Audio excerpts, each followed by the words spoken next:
दोस्तों, आज की कहानी है सासू माँ इस घर में 4 हिस्से होंगे। दोस्तों, कहानी शुरू करने से पहले अगर आपने हमारे चैनल को सब्सक्राइब नहीं किया है तो सब्सक्राइब कर लीजिए ताकि आपके पास पहुंचे हर नया वीडियो। मम्मी, आप घर बेचने के लिए हाँ क्यों नहीं करती? बच्चे बड़े हो रहे हैं हमारे। इतने छोटे से घर में अब हम सब का गुजारा नहीं। सुनीता ने रोटी का पहला ही निवाला तोड़ा था कि बेटे की बात सुन उनके हाथ रुक गए। मंझले बेटे ने भी हाँ में हाँ मिलाते हुए वही बात दोहराई। मम्मी, ठीक ही तो कह रहा है भाई। देखो ना, बच्चे लड़ते झगड़ते रहते हैं। आप चाहती हो कि हम बड़ों के साथ साथ बच्चों के मन में भी मन मुटाव बढ़े। अरे अलग अलग रहेंगे तो भाईचारा बना रहेगा। सुनीता जी कुछ नहीं बोली और एक ही रोटी खाकर उठ गई। छोटी बहू ने कहा भी, लेकिन उन्होंने ना में गर्दन हिला दी और चुपचाप अपने कमरे में आकर लेट गई। दोनों बड़े बेटे और बहुएं जो अपने कमरे के साथ कान लगाकर सब बातें सुन रही थी, बड़बड़ाती हुई अपने अपने कमरों में घुस गई। सुनीता जी के पति की यही तो आखिरी निशानी थी। अपने खून पसीने की कमाई से बनाया था इसे। छोटा था लेकिन सबके रहने लायक। जब तक वो रहे तब तक सब सही था, लेकिन उनके जाते ही सबने इस मकान को बेचने और अलग अलग रहने की रट लगा ली। कल तक जो बेटा बहू उनके सामने ऊंची आवाज में बात ना करते थे, अब वही माँ उन्हें संवारती नजर आने लगी थी। उन्हें लगता था कि वह उनकी तरक्की में रोड़ा अटका रही हैं। क्या सच में वो संवारती हैं?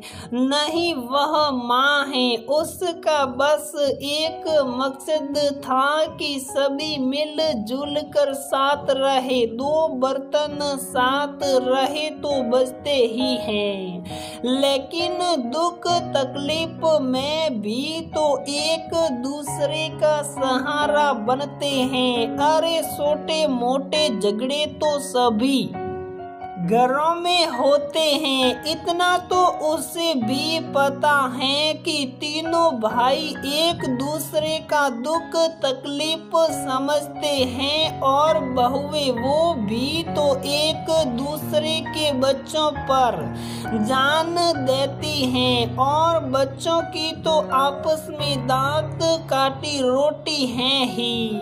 लेकिन फिर भी उनकी मकान बेचने की जिद लगातार बढ़ती ही जा रही थी। सुनीता जी को इतना तो पता था कि इस मकान को बेचने के बाद इतने रुपये नहीं मिलने वाले कि तीनों अपना अलग अलग मकान खरीद सके।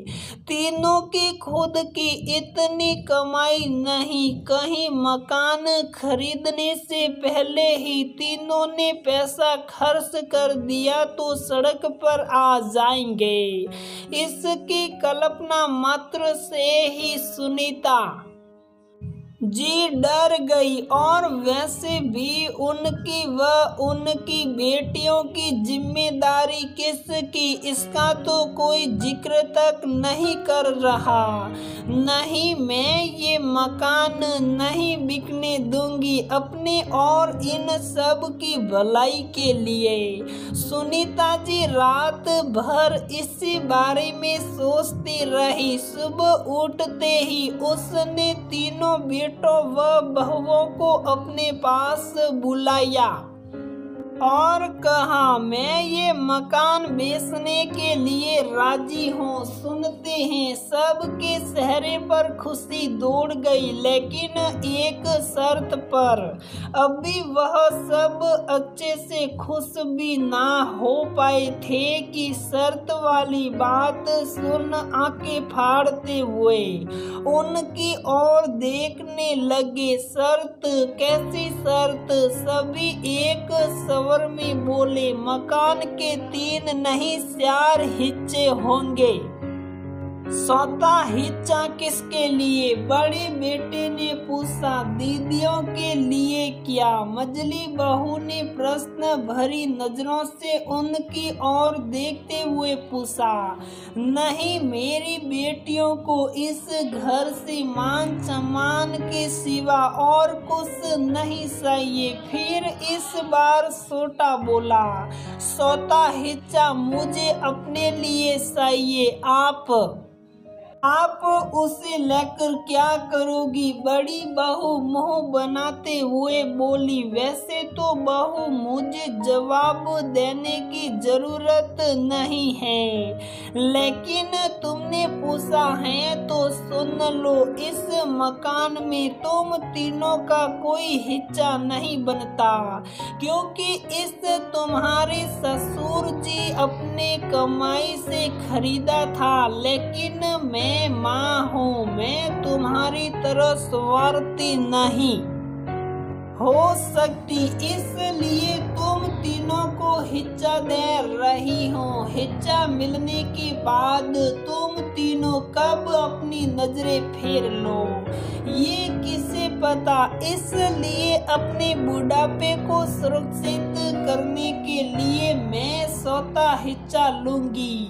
मंजूर है तो बोलो। वैसे मेरे जीते जी ही सौता हिस्सा है, मरने के बाद सौता हिस्सा नहीं होगा। अब ये तुम सोच लो कि तुम्हें अभी ये मकान बेचना है या मेरे मरने के बाद।